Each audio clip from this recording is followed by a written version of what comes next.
We've been treated like garbage since we've been on this planet. Our stores sell us trash and they stores sell organic. I look at my community, I know they can't stand it. We gon' get right, my people, please don't panic.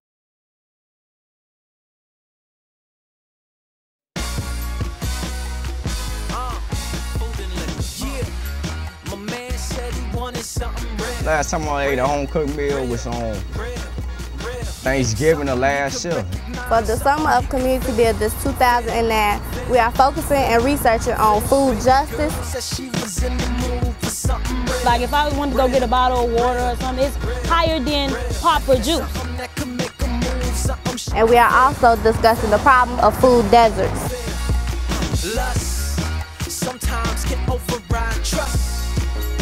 While making our discoveries, we partnered with Free Spirit Media to produce a documentary that would get our voices heard and show the community that the youth are concerned with issues in the neighborhood.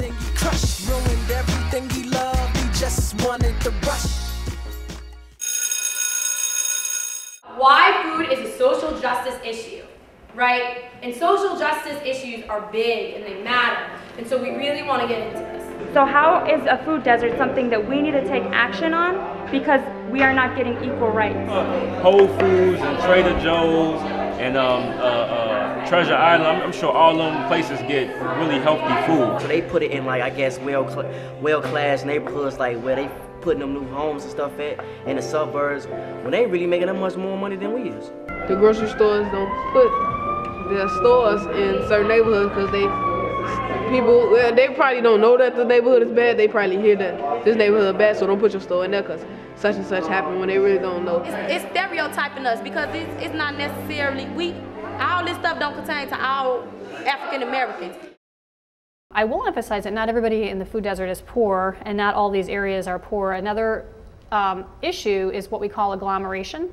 It's kind of a big clunky word, but basically agglomeration means that retail attracts retail and like attracts like. Other retailers might think, well, I don't know if I'd go to that place because if it was a great market, it would have been discovered already. Stores build places where they believe people will come, where they believe people will shop. I would love to be shopping at Leamington's because I like to support the local businesses. But I run into this similar kind of problems that I did when Dominic's was there. What they carry depends on what people are asking for and buying. Did you get them food items from the grocery store in your community? No, I could not because they did not have the certain thing that my mother needs to make. So we had to travel far. Or people without transportation have to travel so far to go to a grocery store. I have to go outside my community to do my grocery shopping. I go all the way over here on Cicero to, what's the name of the place, Food for Less. I go back west a little bit, go to Fair Play. Certain communities in Chicago and other urban areas, they're definitely underserved. There aren't enough grocery stores that offer fresh produce, and there really aren't enough grocery stores, period. Sometimes I go to Jewel's, it's up north a little bit. I would like to see us have a grocery store on Ogden Avenue, which we already have a grocery store on Roosevelt Road, which is a main corridor, but we need to have one on the south end of our community. But I can't do it in my neighborhood, they don't have it. It's food deserts. We don't have food areas in our community that we can just go to. When we say food desert, we are referring to the lack of grocery stores in specific areas. Do you know what a food desert is? No. A food desert? A food desert. No. No. A food dessert? Food desert. No, I do not. After getting familiar with the issue, we created several questions to produce a survey. Then we distributed them to the community. While researching, we noticed that the North Lawndale is facing a food desert because of the lack of grocery stores in that area. Everything that we have learned about, like food deserts, I was so ignorant to the facts.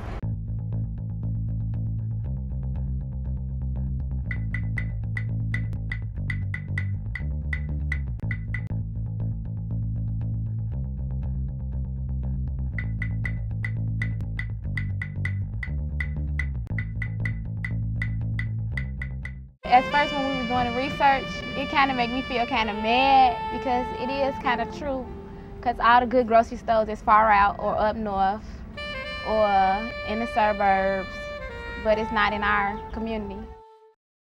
Now, a lot of people don't want to speak up against only having one grocery store in the community. So, are you serious? Yes. Oh my God, I would write letters, talk to the people in my community and explain to them why this needs to change, like, you know, what you guys are doing now, interviewing, you know, come up with programs, really reach out to my people, and write to the congressmen, congresswomen, congresspeople, and tell my voice is heard. You want to find out who in your community is already looking at this issue. Sometimes we think of a solution to a problem and we think that we have the only answer.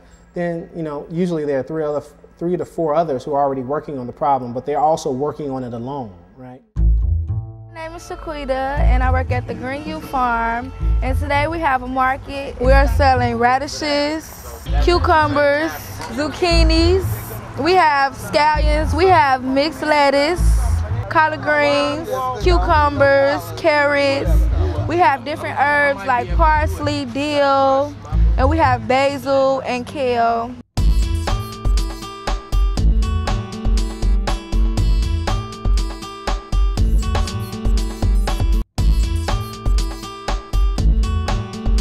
I think that if we know how to grow our own food and where our food comes from and what goes into growing our own food, that it just teaches people how to be more responsible and aware.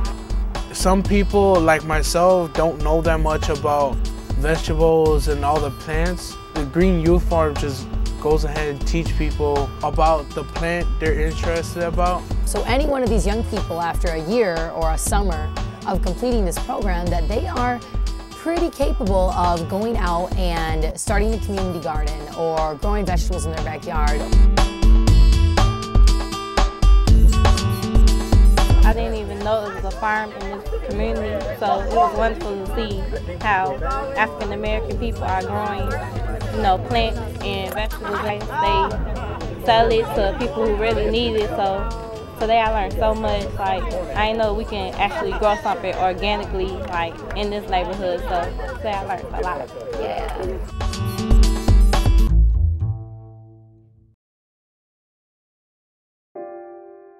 And I feel like we can make a change if everybody get their voice heard. I think we're doing really valuable work with helping our community and trying to make a change within it. One person can't make a change, but if we come together, then that's a different story. But if it came to a point where I had to work on a board or with someone saying that we're going to petition this and petition that, I'm willing to do that. You have to get involved to make things work, you know, but a lot of us just sit back and complain and down others. But if we came together as a whole, we would be awesome over here. We really would.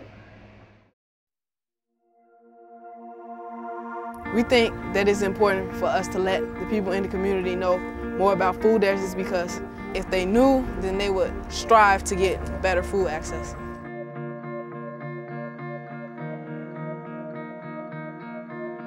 I think the people in the North Lawndale community should know more about the organizations that sell and produce organic food so they can learn to make healthier food choices.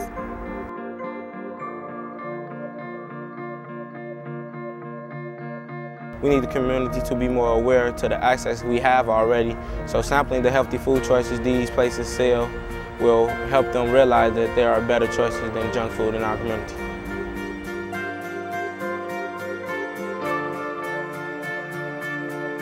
If you have healthy foods in your community, then you will eat healthy. If it's not available, they're not going to eat it.